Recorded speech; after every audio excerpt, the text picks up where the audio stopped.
and welcome to Useless History with Rebecca. My name is Rebecca, and this episode we're going to be talking about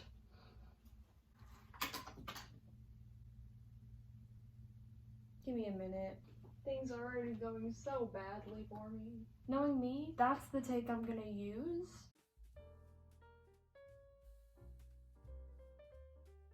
This topic was suggested to me by my friend Angelina. Hi Angelina. I got lots of suggestions and I did not know which one to pick. So I asked my mom to pick one because she was my very first subscriber and she gave birth to me or whatever. Actually, she technically didn't give birth to me. I was a C-section. Also, Angelina moved away this week and it's very sad and I miss her already. She's going to school, but it's okay because I'm doing the video she requested.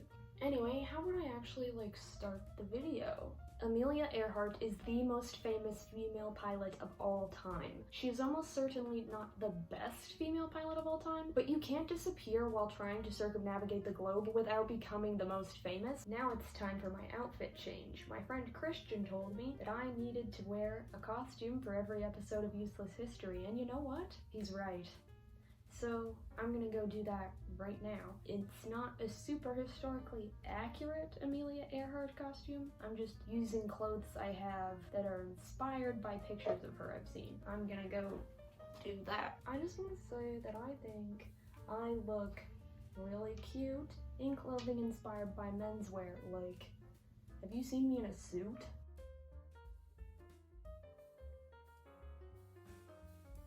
In 1920, Amelia took her first airplane ride. It was only 10 minutes long, but it changed her life forever. From then on, she was obsessed with flying. She saved up enough money to take flying lessons from another female pilot named Anita Snook. She cut her hair short like other female aviators and got a leather jacket.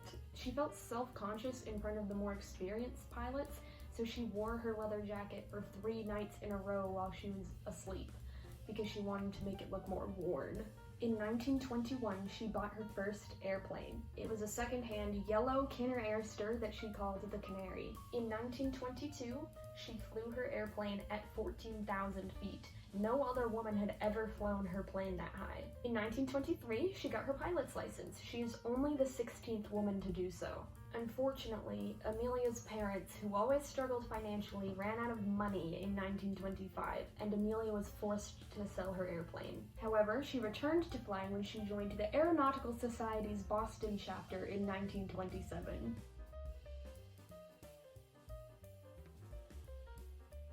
Then something unbelievable happened. Charles Lindbergh flew from New York to Paris.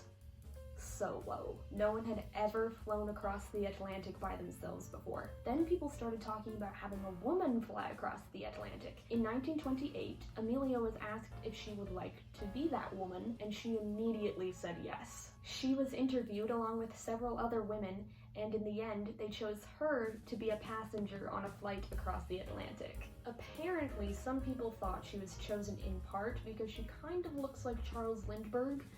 I kind of see it. Wilmer Stoltz and Louis E. Gordon were chosen to make the trip with her. On June 17, 1928, the crew took off in Newfoundland and landed in Wales. The trip took about 20 hours and 40 minutes. Amelia didn't do any flying due to weather troubles. After the fact, Amelia said, "I was just luggage like a sack of potatoes," and expressed a desire to do it alone. People started calling Amelia Lady Lindy as a reference to Lindbergh's nickname, Lucky Lind. She wrote a book about the flight called 20 Hours, 40 Minutes. She did a book tour. She released a line of women's clothing that was designed to be functional. She was a proper celebrity. She did a lot for women at the time too. To show you what I mean, I'm gonna read a few quotes from her. Once again, I have the laptop because I don't want to get it wrong. Here's some Amelia quotes.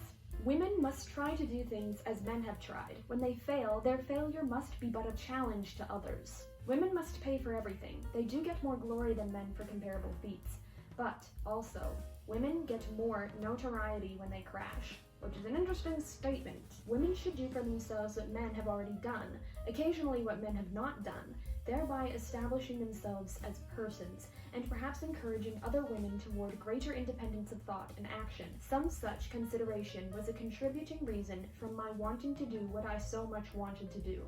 Girls, especially those whose tastes aren't routine, often don't get a fair break. I really feel that the girls whose tastes aren't routine. It says the girl with the pink MacBook Air and the pink candle that smells like peach Bellini. It is harder for girls to like things that are abnormal. This jacket is so warm. I'm warm, but I'm willing to sacrifice for the aesthetic. She became the first president of a women's aviation group called the 99s in 1930, and in 1931, she flew a Pitcairn PCA-2 autogyro at 18,415 feet, a world record.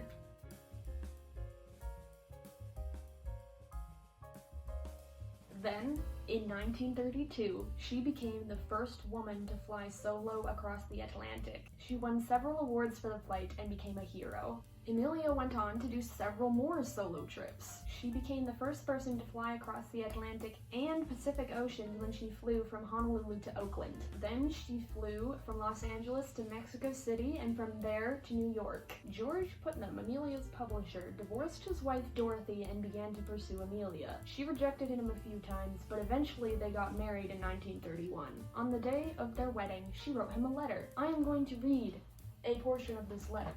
I want you to understand that I shall not hold you to any medieval code of faithfulness to me, nor shall I consider myself bound to you similarly. Also, she continued to use her maiden name in professional settings, so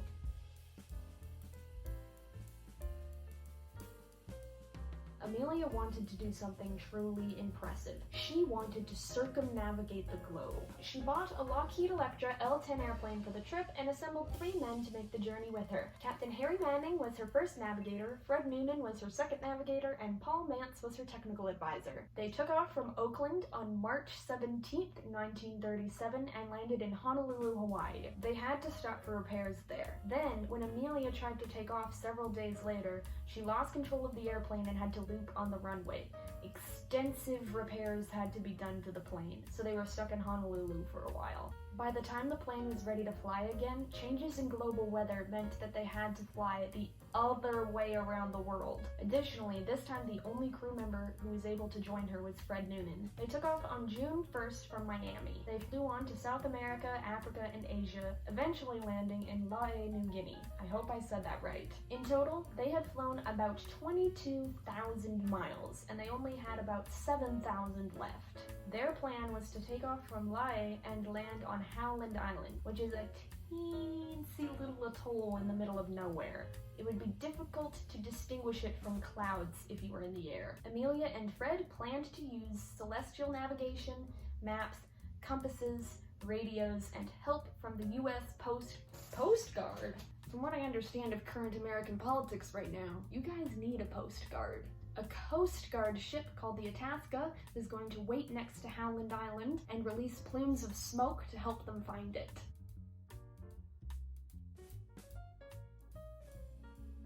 July 2nd, 1937. To help keep things straight, I'm going to put the time things happened on screen. 12:30 a.m. Fred and Amelia take off in Lae. They left behind their radio equipment with shorter wavelengths, which made it more difficult to communicate with the Itasca. They were 50 gallons below a full tank, and it was overcast, so much for celestial navigation.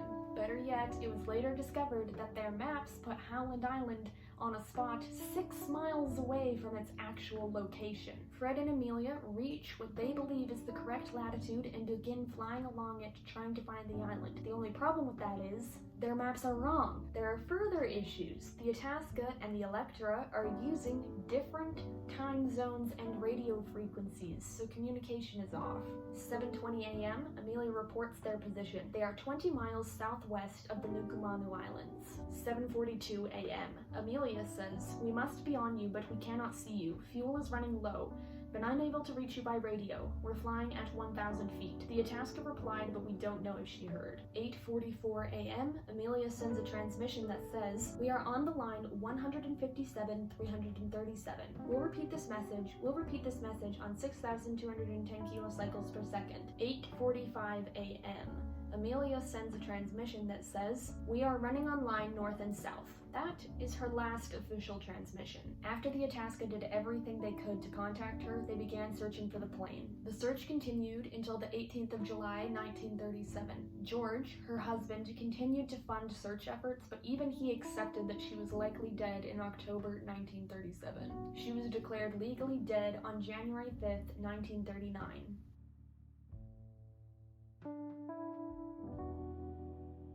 People are still trying to figure out what happened to Amelia and Fred. The most commonly accepted theory is that the plane ran out of fuel, crashed in the ocean, and sank, drowning Amelia and Fred immediately. Some experts say that even if the Electra was full of fuel, there's no way it could have made it to Howland Island. The trip just wasn't planned well. There's another popular theory that says that they were captured by Japanese spies, but it's not that credible. Lots of experts say that it's a bit of a reach, more than a bit of a reach, and I personally just don't like it because it feels like it was just made up for the drama of it all, so I'm not going to talk about it. The theory that seems most likely to me, though, says that the Electra may have flown for a while after they last contacted the Itasca and landed at an uninhabited island called Nikumaroro. It's 350 miles southeast of Howland Island. People have found pieces of metal and clothing, a jar of freckle cream, and a piece of plexiglass that could easily be an Electra window on the island. They've also found bones on the island that experts believe belonged to a woman of European descent who was about 5'7" or 5'8". Further analysis led them to say that they seemed to match Amelia Earhart very closely. Furthermore, several amateur radio operators report hearing distress signals from Amelia that were sent after her last official transmission.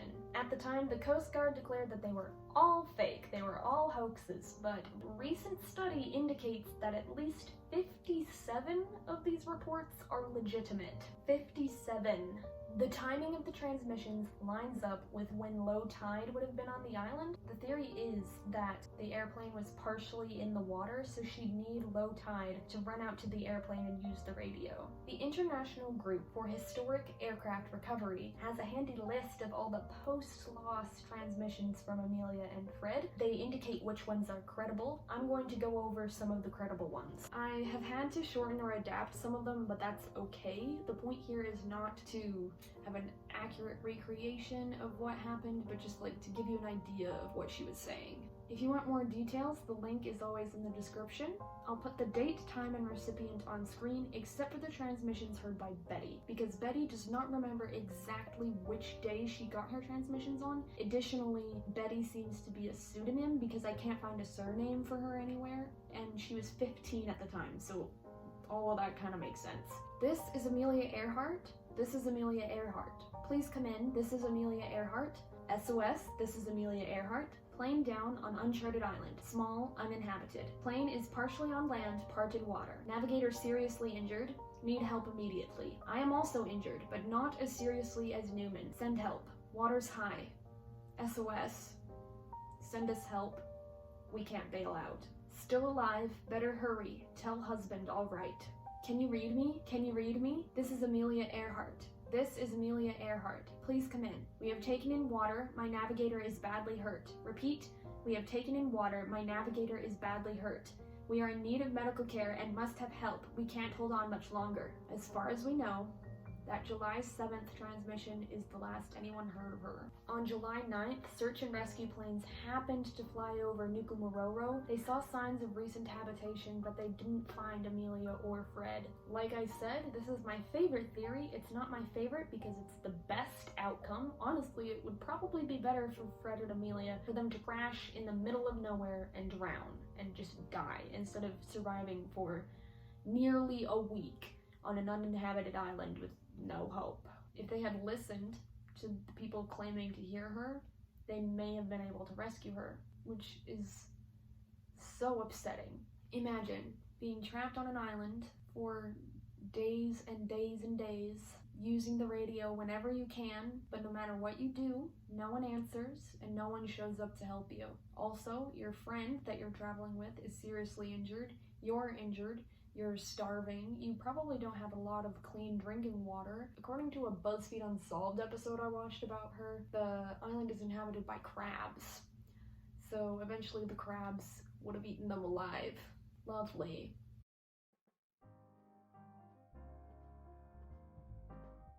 Amelia Earhart is such a fascinating woman. She's just so brave and intelligent and elegant and refined. Apparently her public persona was very shy and reserved, but she's just so brave.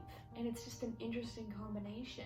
Really glad Angelina told me to talk about her. Hi Angelina, once again. It's great to have you here. I'm going to finish with 2 more quotes. The first one is from Fred and the second one is from Amelia. This is the one from Fred. Amelia is a grand person for such a trip. She's the only woman flyer I would care to make such an expedition with because, in addition to being a fine companion and pilot, she can take hardship as well as the man and work like one. And this is Amelia's quote, that in hindsight, is very ironic and sad. Flying may not be all plain sailing, but the fun of it is worth the price. Thank you for watching this episode of Useless History with Rebecca. Goodbye. Tune in next time for a video about